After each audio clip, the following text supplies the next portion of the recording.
একটা চ্যানেল একটা দেশের অগ্রগতির ধারক বাহক।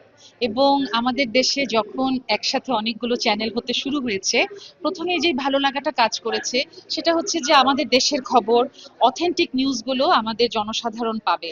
সমাজের সর্বস্তরের মানুষের যাপিত জীবন, তাদের সুখ দুঃখ, হাসি কান্নার গল্পগুলো সবাই জানতে পারবে। পরবর্তীতে দেখলাম যে অনেক চ্যানেল হারিয়ে গেছে সময়ের সাথে সাথে, কিন্তু সময় টেলিভিশন রয়ে গেছে। তার মানে সময় টেলিভিশন সেই যোগ্যতা রাখে বলেই আমাদের প্রিয় একটি টেলিভিশন চ্যানেলে রূপান্তরিত হয়েছে। আমার বাড়িতে সকাল থেকে রাত অবধি সময় টেলিভিশনটা চলতে থাকে, সবাই ভীষণ পছন্দ করে। এবং সবচেয়ে বড় কথা, সময় টেলিভিশন আমাদেরকে যেই খবরগুলো প্রতি মুহূর্তে পরিবেশন করে, সেই খবরগুলোর উপর আমরা আস্থা রাখি। এই আস্থা যেন এই টেলিভিশন চ্যানেল ধরে রাখতে পারে।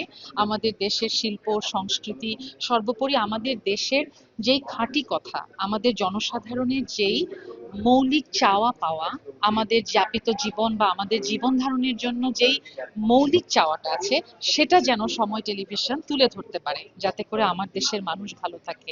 আমি অভিনয় শিল্পী ফারজানা ছবি, দেশকে ভালোবাসি, দেশের মানুষকে ভালোবাসি। তাই আমার দেশের মানুষ ভালো থাকুক, আমার দেশ উত্তরোত্তর সমৃদ্ধির পথে এগিয়ে যাক, সেজন্যে সময় টেলিভিশন তার সর্বশক্তি দিয়ে সেই সহযোগিতা এবং সাপোর্টটা দিয়ে যাক এই দেশকে, দেশের মানুষকে। এটুকুই আমার চাওয়া। ভালো থাকুক সময় টেলিভিশন। শুভকামনা, শুভ জন্মদিন সময় টেলিভিশন। 15তম বর্ষপূর্তিতে আমার পক্ষ থেকে অনেক অনেক ভালোবাসা, শুভকামনা।